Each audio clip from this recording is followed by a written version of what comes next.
আসসালামু আলাইকুম রহমতুল্লাহ। Fascist, fascism, ফ্যাসিবাদ শব্দগুলো শুনতে শুনতে গান ঝালাফালা হয়ে গিয়েছে। কিন্তু সবচেয়ে বেশি মর্মান্তিক এবং দুঃখের বিষয় যেটা, এই ফ্যাসিস্ট আর ফ্যাসিজম ফ্যাসিবাদরা কারা? ফ্যাসিস্ট কারে বলে? আপনি রাশেদ খান মেননের মতো একজন ব্যক্তিত্ব, মুক্তিযোদ্ধার সময় যার অবদান অনস্বীকার্য এবং তিনি বাংলাদেশের জন্য অনেক গুরুত্বপূর্ণ ভূমিকা পালন করেছেন।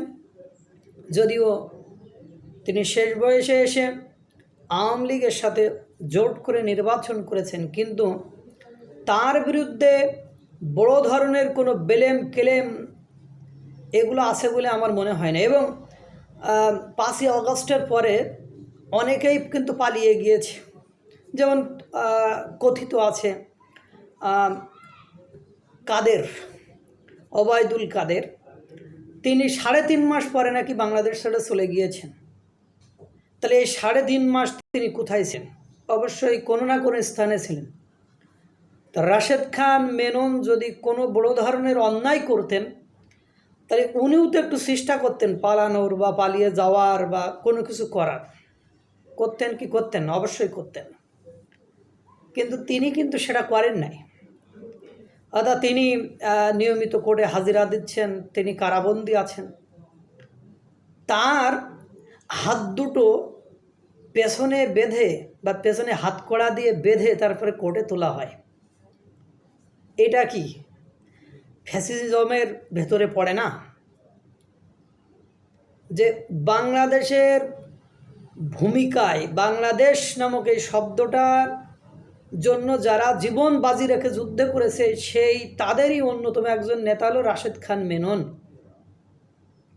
তার হাতে হাতকড়া পরানোর সময় এদেশের সরকার এবং সরকার সংশ্লিষ্ট ব্যক্তিবর্গের বুক কাঁপে না, তাদের খারাপ লাগে না। এবং তার বয়স 80 বছরের উপরে।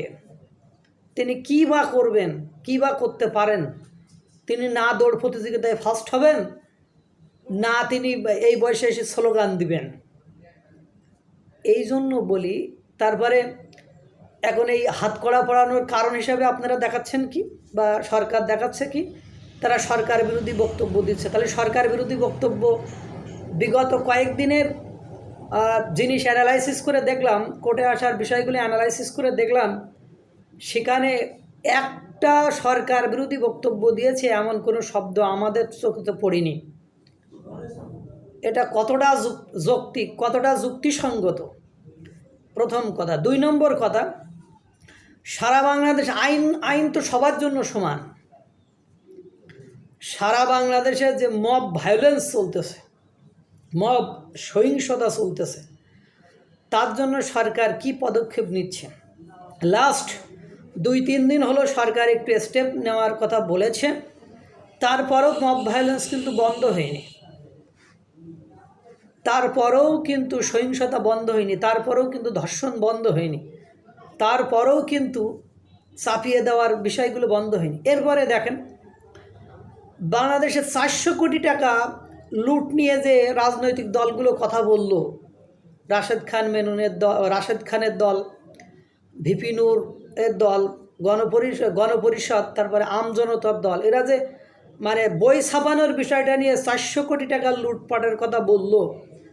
আজ মার্চ মাসের 13 তারিখ, আজও পর্যন্ত বাংলাদেশের ছাত্রছাত্রীরা বই পায় নাই। যেমন 8-এর আমরা যে অঞ্চলে থাকি, সেই অঞ্চলের 8ম শ্রেণীর ছাত্ররা বই পেয়েছে 2টা, বাংলা বই পেয়েছে আর ইংরেজি ফার্স্ট পার্ট বই পেয়েছে, আর কোনো বই এখনও পায়নি।